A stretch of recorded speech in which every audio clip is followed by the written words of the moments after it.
జబ్బు ఏదైనా వచ్చిందనుకో, ఇప్పుడు డెంగ్యూ వచ్చిందనుకో తట్టుకునేంత శక్తి ఉండదు.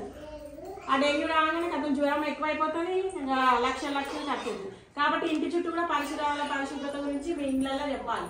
మీరు కూడా చేసి వాళ్ళకి చూపెట్టాలి ఎట్లా చేయాలి. ఇంకా హ్యాండ్ వాష్ టెక్నిక్స్ కూడా మీకు స్కూల్లో చెప్పినాం కదా, అవి కూడా ఇంట్లో మీ అమ్మ వాళ్ళకి తెలియదు కాబట్టి ఇంట్లో కూడా అప్పుడు చెప్పాలి. కూరగాయలు కట్ చేసేటప్పుడు కూడా చేతుల శుభ్రత గురించి చెప్పాలి.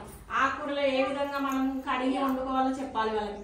ఇవన్నీ పాటిస్తేనే మనం హెల్దీ ఉంటాం. ఈ వర్షాకాలం కాబట్టి ఇంకెక్కువ జబ్బులు వచ్చే అవకాశం ఉంటుంది. ఇళ్ళల్లో వంట చేస్తారు, వాటి మీద ప్లేట్లు మూతలు సరిగా పెట్టారు, గంట లోపల పెడతారు, లేకుంటే బయట పెడతారు, వాటి మీద వచ్చి ఈగలు వాళ్ళది. అదే తెలియకుండా మనం తీసుకుపోయి తమ్ముడు వాళ్ళ ఇంట్లో అందరూ కూడా తీసుకుపోయి అట్లనే వేసుకొని తింటారు. దానివల్ల టైఫాయిడ్, కలరా, మళ్ళీ మోషన్స్ అయితే విరోచనాలు. కాబట్టి అది కూడా మనం ఇంట్లో వాళ్ళకి తెలిసేటట్టు చెప్పాలి. చెప్తే వాళ్ళకి కొంచెం ఇంట్లో అవగాహన అనేది వస్తుంది. మీరు చెప్పడం వల్లనే మీరు తినాలి, ఇంట్లో హెల్త్ గురించి చెప్పాలి.